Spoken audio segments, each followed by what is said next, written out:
Het meerdaags wandelevenement Venray ging vrijdagochtend droog van start. Ruim 3300 deelnemers lopen dit weekend afstanden van 10 tot 50 kilometer door alle uithoeken in en om de gemeente. Waarom doet u mee vandaag? Omdat ik het leuk vind om te lopen. En als training voor de Vierdaagse van Nijmegen. Het is de eerste keer dat ik ga oefenen voor de Vierdaagse van Nijmegen. Ik had nog geen kilometers gemaakt, dus ik dacht dat het een mooie gelegenheid om de eerste stapjes weer te zetten naar Nijmegen toe. Gewoon omdat ik lopen heel lekker vind. Dat is eigenlijk de enige reden. En ik had een vrije dag.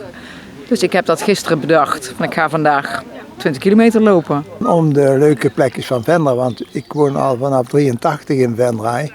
Maar ik kom toch iedere keer weer op plekjes die ik nog nooit gezien heb in Venray. En wij wandelen wat af rondom Venray. Maar iedere keer is het weer een verrassing om te zien van... we hebben vandaag net de hoogste berg van Venray gezien. Wisten we nooit dat die bestond, maar die bestaat hier. Dus dat is wel leuk om die plekjes te ontdekken. En ook dat we nieuwe routes voor onszelf vinden als we moeten trainen voor de Vierdaagse. In februari beginnen we te trainen met 5 kilometer, week erop 10, 15. En we hebben ook al een paar keer 30 gelopen. Maar nu 2 dagen achter elkaar 20. Precies volgens het schema van de Vierdaagse van Nijmegen. En u heeft zich verder nog niet voorbereid op dit evenement? Nee. Ik kwam vanmorgen als, bij ons zeggen ze als skiën op, zeg maar. Dus ik heb mijn flesje water gepakt en begonnen. Nee, maar ik loop wel altijd. Dus ik weet dat ik gewoon 20 kilometer makkelijk kan lopen. Ja. En met wie loopt u samen? Ik loop alleen. Oh, ja. Dus ik heb wel een paar vriendinnen gevraagd, maar niemand kon. Dus ik dacht, nou, ik ga toch. Ik vind het te leuk om het te laten schieten. Ja. En hoe zou u de sfeer omschrijven?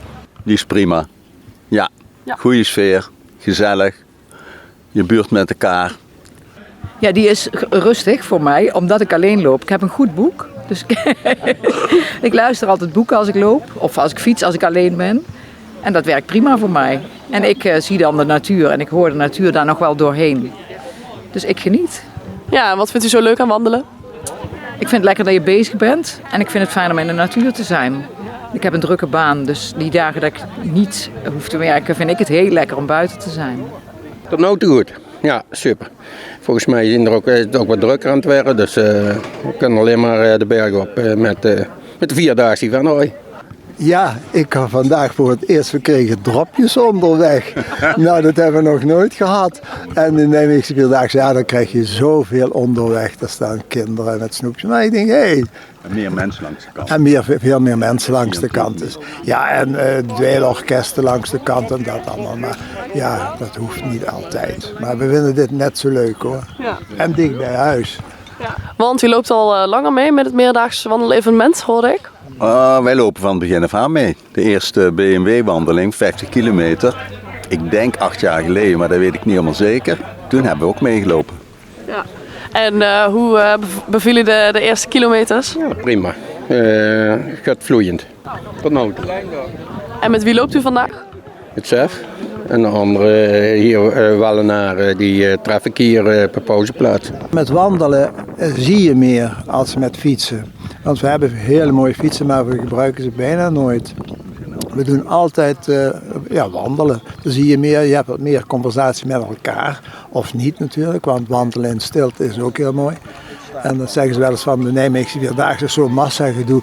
Ja, dan zou dit ook een massagedoe zijn, maar dat is niet zo. Want het verspreidt zich over de hele route. Dus wat dat betreft is het een aanrader om toch die Nijmeegse of de Venrayse Meerdaagse te lopen. Dus wat dat betreft is het wel heel mooi om te lopen hier. Ja. En wat heeft u allemaal mee in uw wandelrugzak? Ja, een regenbroek, een regenjack, een fles water en 3 boterhammen. En appel. Ja, zo'n rugzak bij mij. Dus, zonder rugzak. Wat drinken, een appel, die hebben we gekregen bij de start. 4 sneeën brood, een mars en wat nog meer, Jan? En een Snicker even voor de energy.